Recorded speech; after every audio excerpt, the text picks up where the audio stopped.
రాయబడి ఉంది. ప్రియమైన సహోదరి సహోదరుడా, దేవుడు మన జీవితాల్లో లేకుండా, దేవుడు మన జీవితాల్లో మనం దేవుడికి స్థానం ఇవ్వకుండా మనం చేసే ప్రయత్నాలన్నీ వ్యర్థమే.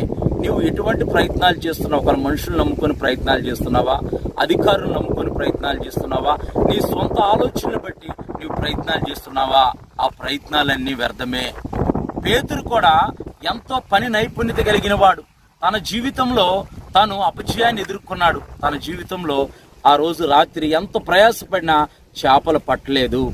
నీవు కూడా నీ జీవితంలో, నీ హృదయంలో దేవుడు లేకుండా చేసే ప్రయత్నాలన్నీ వ్యర్థమే. నీవు సొంత రక్షకుడిగా యేసు ప్రభువుని అంగీకరించి ఆయన నీ హృదయంలో చేర్చుకొని నీవు ప్రయత్నాలు మొదలు పెడితే నీ పనులన్నిటిని దేవుడు ఆస్వాదిస్తాడు. నీవు చేసే పనులన్నిటినీ దేవుడు ఆస్వాదకరంగా మారుస్తాడు. నీ ప్రయత్నాల్లో, నీ రాకపోకల్లో ఆయన దూతల కాపుదల